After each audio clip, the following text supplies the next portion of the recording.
My PhD thesis on families of Irish American, Italian American, old American families, and emotionally disturbed children. So when I started out in Japan, I first started to study mental health of children. But then one day, one of my Japanese families said, you know, there's a difference between salarymen and other families. And that lit up a light. That's really interesting. It's a sort of openness to the big ideas. The new middle class did not mean they just got rich. It meant that the structure of those families' life when they worked for a big organization was very different from the independent business people. So as a whole structure became a new topic. So on the way to Japan, I visited, my wife and I had never traveled abroad. So we wanted to see the world. So in those days you could get an airplane ticket and stop in every country.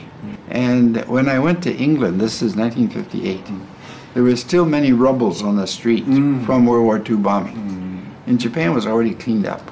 It was very poor. Even the main streets of Tokyo, to me, were like alleys.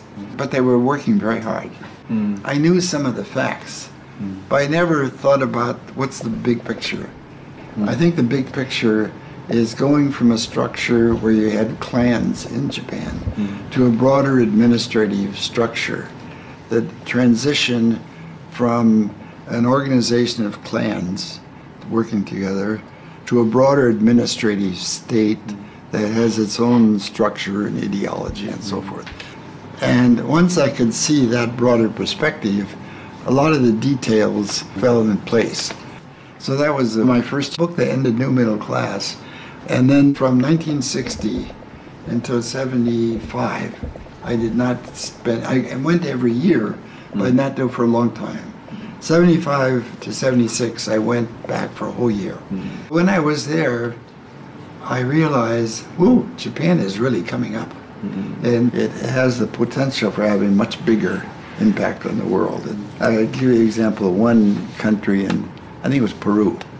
I talked to a local guy who he started out as the dealer for Japanese motorbike.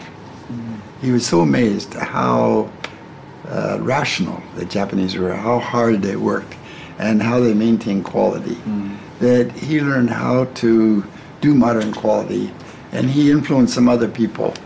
That's when I began writing Japan as #1. So maybe I hadn't thought about it this way. If I say, what's my pattern of picking a big thing? It's I start from, you know, what is interesting, and then I say, oh, here's a big picture, and it's a kind of a new thing. I guess that maybe is my secret, that I keep thinking intellectually, and then I say, what is the big picture, and how does it fit together? What's really important is happening, and I suddenly hit on that, and that I think the big books I wrote, Japan is #1, and Dumb, really came from that. Yeah. I'm so curious how to keep your, energy, keep your ambition. Still try to engage something big. So, what's the motivation?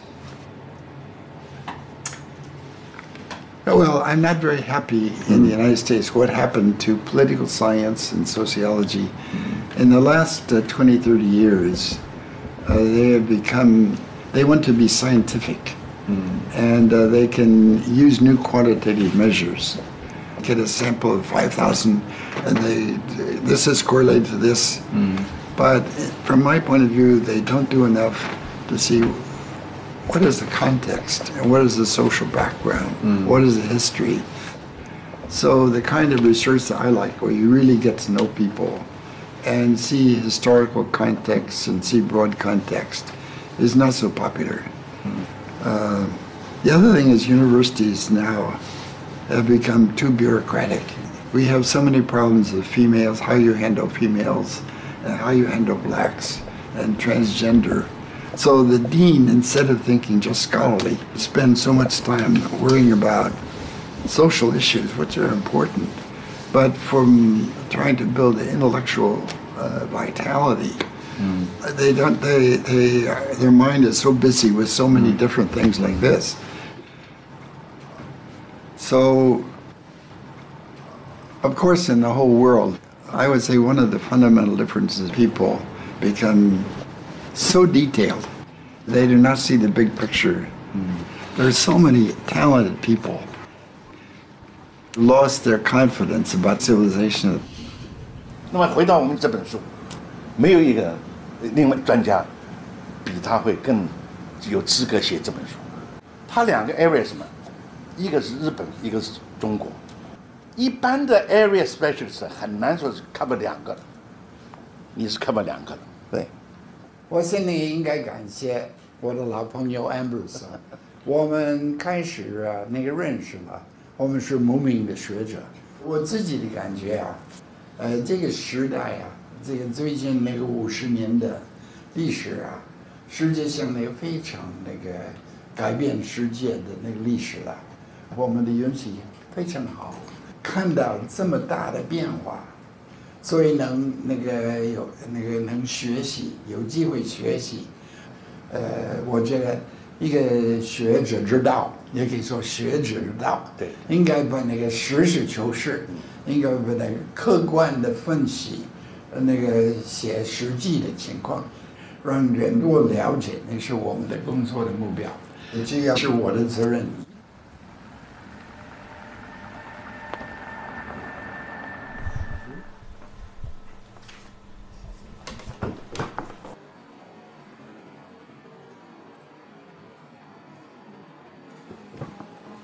Hi, Charlotte. Good to see you. 1.5 year ago, I met Mr. Vogel in Hong Kong. We have an arrangement to meet in Boston, but sorry for your big loss. Sorry. Yeah, Mr. Vogel, he told me Hong Kong, so Charlotte is so smart. he said lots of good words about you. I'm curious because we talk about Mr. Vogel's books, thoughts. He was so energetic. From your perspective, what propelled him to do so much? Well, I think it's very interesting what happened. He was, according to him, I wasn't there, but he achieved very well. He went through high school in 3 years. He went through college in 3 years. He took courses during the summer. I mean, he had his master's degree, I think, at 20, something like that. But he didn't have to kill himself. He was a good scholar. It was relatively easy. He could lead a fuller life. And I think what might have kind of kicked him into high gear was when he came back from Japan, he had a job offer from Columbia. And so he and his wife decided to sell the house and, think about moving to New York. So he came up to Harvard, so went through the process of selling the house, and dropped in on one of his former professors, John Pelzel. And they chatted, and it turned out that Harvard, and actually several other major universities around the country, had just been given the mission to develop a whole new generation of China scholars. We had just gone through the McCarthy period of purging. Purging is probably too strong a word, but casting suspicion on a lot of older scholars who had studied China. Maybe they were communist leaning. And so once that was over, there was a decision made to start generating a whole new cohort of scholars to study China. And Pelzel said to Ezra, would you like to do China? Ezra had never taken a China course, didn't speak Chinese. Chinese is nothing like Japanese. I mean, a lot of Americans think, you just go from one to the other. I mean, as you know, they are totally different. And Ezra said, wow, China. He said he might be interested. So Pelzel got on the phone, called Fairbank and said, Ezra might be interested in this. This is all happening in the space of a long weekend. So Fairbank came over. He thought Ezra was a good candidate, and Ezra had to explain, actually, I have to tell Columbia by the end of this weekend whether or not I'm going to accept that job. So they said, okay, you can have the Harvard job. And I think that was when he really started to feel burdened, that he was going to have to really work like mad to justify that appointment. I mean, he was so glad to have the opportunity to be involved in a great change. And he was panicked about having to appear as a China expert on the basis of a 3-year fellowship out of the blue. You know, it was this constant need to prove himself worthy of that trust that kept him going. I mean, we knew he was a workaholic. Who doesn't know that? He was just very, very conscientious from a spouse and kids' point of view, more conscientious than we would have liked. And this was shortly after Ezra had died. And all kinds of people were saying, you know, how much Ezra meant to him. I mean, professional people, former students, people who had been fellows at Harvard, this kind of thing, who had just met him. And so I asked the kids, how do you feel when you hear all of these people praising your father? And I didn't even give them a chance to answer. I said, I'll tell you how I feel. I feel annoyed. And they burst out laughing because they felt exactly the same way. Why is he giving all of these people all of this time when we feel he's giving them our time? 在这边，好了。Okay. Thank you. Do you visit Japan often, or Often. You do. Yeah. Whereabouts in Japan do you go? Tokyo, Kyoto, Kokushima, Okinawa, many places, because we are doing a documentary about Japanese history, about the Meiji Restoration. Oh, you're doing a documentary? Yeah. So I interviewed many people there. Oh.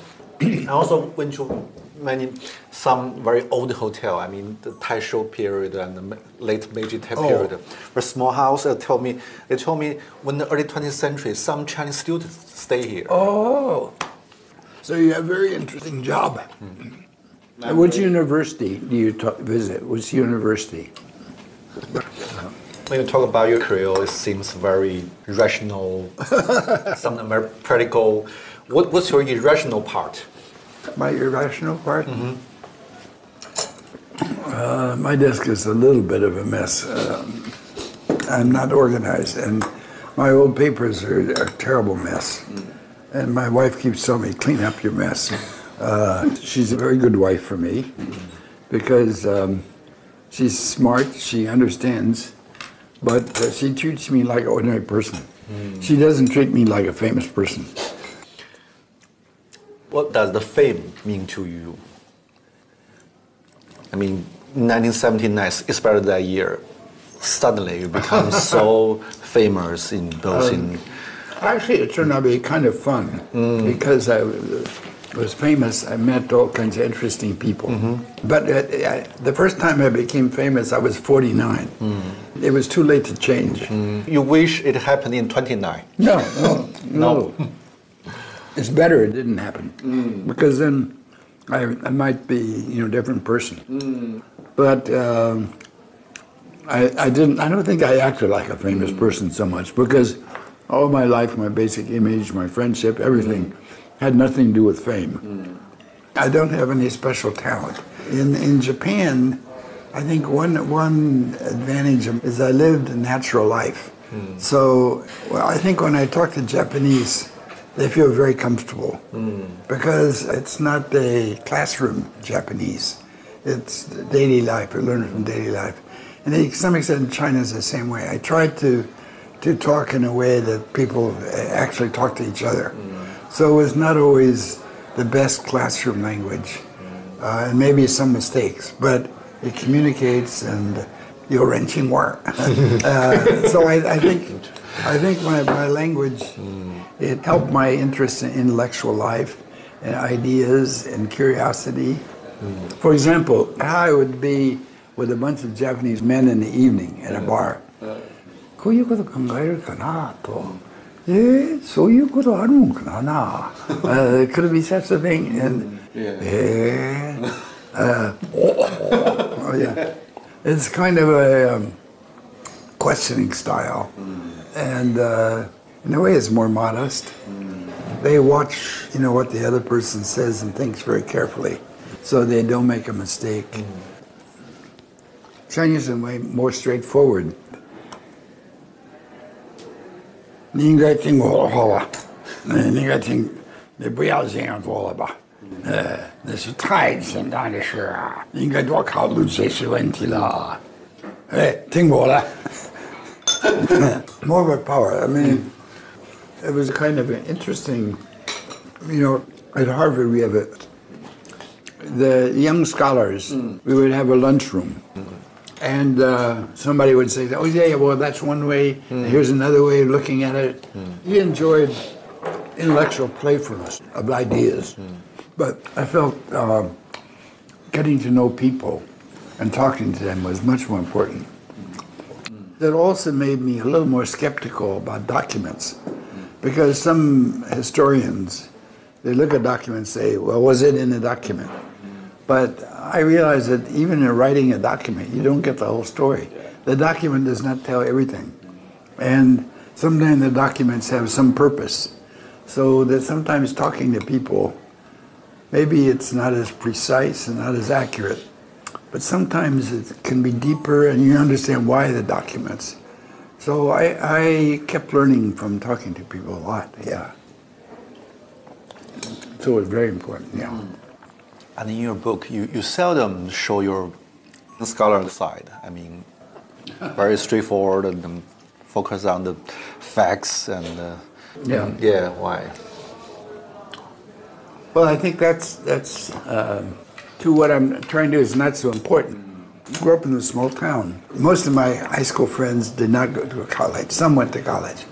When I was writing, I would try to think, what can those guys understand?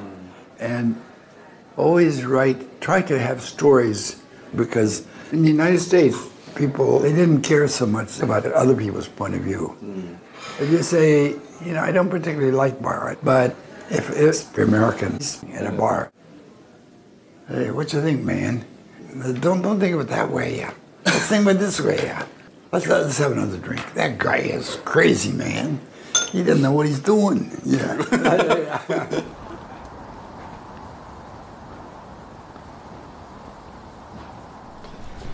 哎，对，当时是在这儿吗？我放。没上班，为什么大家喜欢锁门呢？真是不明白。傅高义先生来的时候，办公室应该是在这个吗？哦，这是傅高义住的地方。那我们去网球场那边走走呗。对对对。傅先生讲他住的那个楼的特征，大概就是这一片。这里。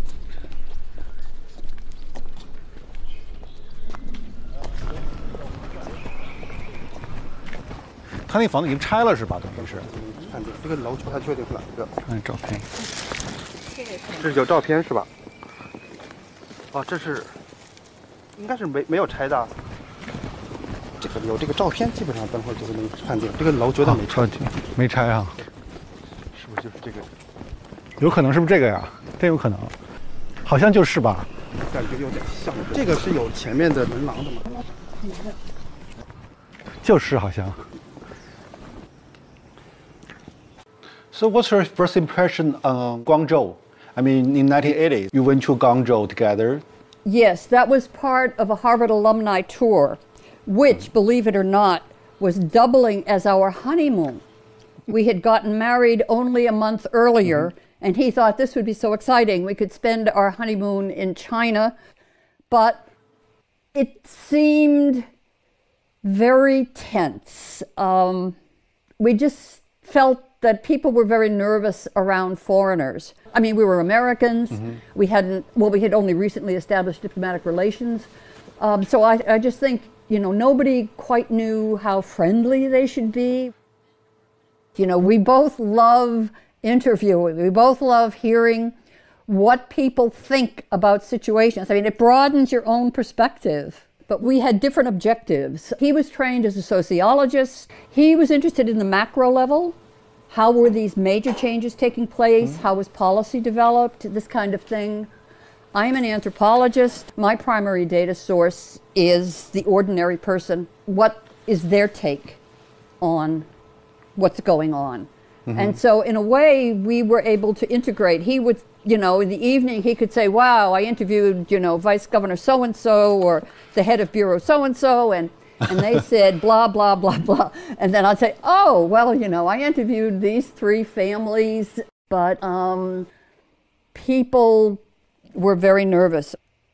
He was never a person who, was celebrity conscious, but he began to realize that he had access that a lot of other scholars do not have. And he did want to use that to benefit everybody, not just the United States, but specifically to promote good relations between the US and China.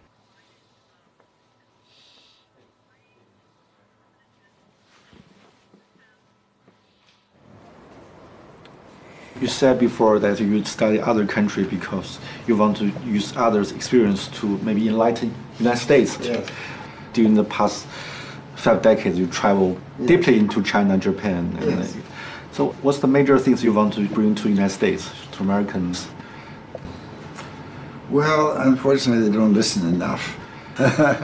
If I really want to try to make America, if I really had power and really want to have fundamental, I think the experience of the countries that were late developers, where the country takes a more active role in trying to guide the whole country, would be really good. For example, we have good suburbs that have good schools. In poor neighborhoods, we have very poor schools, very poor teachers. If you had a national Ministry of Education, you would really try to have a national program. And you would have federal money, national money, to help the backward schools. So you'd have a much more equal educational system. So if I really had power and really want to use the example of Japan and China, I would say the government should take a much more active role. But I'm afraid America can't do that. I mean, we're not a late developer, and now people have too much pride. But in some ways, I think my vision is bigger. I mean, it's a very important intellectual task for the whole world. The grand vision, like Toynbee in the West had a big grand vision, and maybe some earlier period had a grander vision. But I think now people are not looking forward enough. For example, the bureaucrats I knew in the 1950s, that generation who were thinking how you build a modern Japan were really very broad. And the bureaucrats now are much pettier. They've become too small. I think that, there are historical changes in different time periods. Whether you have a broad vision makes a big difference. For example, humiliation could be used in different ways. It could be used as a stimulus to study and to learn more, to build a modern organization. The Meiji is, as I say, it's a modernization program and an integrated program, and succeeded, but then they had years of disaster. In the 1930s, they had taught patriotism so successfully that the leaders could not control it. And the defeat by the United States was so devastating, and they suffered so much. And then they had to revise, and now they have to accept a new role in the world. I mean, in a way, it's not so glorious. Japan must accept China as #1 in Asia, and America is a much greater, bigger country. They can be a modern country, but it's not so exciting. How to adjust to this new world. They don't have a clear vision. I think in China also, China is new powerful, and they have not yet become comfortable with their power. Now when they go to many other countries, some of the instinct is, look, we're the big shot, please listen to us. There are some people like that, and some other people say, now to get along as we expand, we cannot be too proud. That is a good way. But my impression is that they use a lot of slogans, but they haven't tried to be systematic. They did not have an overall systematic plan about learning from the world in every single area. Geography, local customs, the value system, the religion, the family structure, how to persuade and how to have deep understanding of people, deeper feelings. For example, in the United States, propaganda is not a good way to persuade Americans. In the long run, this will not succeed very well. So they do not have yet the mature vision about how to adapt to the rest of the world as they grow. From America's point of view, I think after World War II, in a way, it was kind of a peak. We were the one great country in the world with modern industry. And now China will surpass America in some places. And we don't have a plan. I think our leaders, they have an instinctive reaction from the Cold War. We won't let another country pass. And a lot of people in Washington just want to criticize China, jump on China. But they don't have a vision of how to work with China now. I mean, from my point of view, human civilization is not just about business interests, economic growth, or new technology breakthrough. It's a broader conception. It's a kind of an intellectual development of trying to think the big picture of what is happening. You mentioned the public intellectual tradition. In 1960s, 70s, and until 80s, public intellectual play a very important role in understanding other countries. Now it become more marginal. There is a deeper problem. I mean, comparing with the older generation, people think not curious about different behavior, mentality of others, civilization. We are very self-centered. From your perspective, how to deal with? I don't know the answer. I wish I knew. I think it has to do with the new connection between communication and so forth. But what will be the basis of healthy relations? It's true. I mean, in the last 20 years, the world became chaotic. And out of the chaos, the people went off in different directions, so I don't know that answer. But I think what I can do, and maybe have some impact, I hope, is how to deal with China. And there's some things Americans may not like about what's going on in China. But you have to be realistic. After all, China is going to be strong. And there are a lot of good Chinese people you can work with. If John King Fairbank alive, what would he do? In a way, he did not have such a broad goal as I do. He wanted to have better relations with China, but his vision was more in terms of the field of Chinese studies. I would say one of the fundamental differences with Fairbank and me is he was elitist. He was higher class than I, and more. He went to Oxford and Rhodes Scholar and so forth. And I was more or Putungren. You know, my father was a small Jewish merchant, and I worked in the store. And my father had very good attitude of trying to get along with everybody and to become very familiar and very friendly. It was a town of about 10,000, and the small college, Ohio Wesleyan, which is a Methodist town, maybe partly because it was a religious town. There were many Christians there, although I was Jewish. It gave me a sense that I want to be friends with everyone. And also it was World War II. So we had friends who went to the war. We knew people who died during the war. My generation after the war, we really wanted to have world peace. And in some ways, I feel I'm so lucky. I grew up in such small town America. I was given the opportunity to experience so many historical changes. And that to me means so much responsibility. Not because I thought that was so important, but because I thought the relations were so bad, and I really want to make. I mean, that's the honest way. I really want those people to get along, because there's so many good people in both countries, and there ought to be a better way. And I knew a lot of people. I want them to get along. So maybe I'm immodest, maybe I'm not correct, but I think I have a contribution to make. So, do you think, I mean, there was a golden age between China and the United States, but now we have so many different complexes between each other.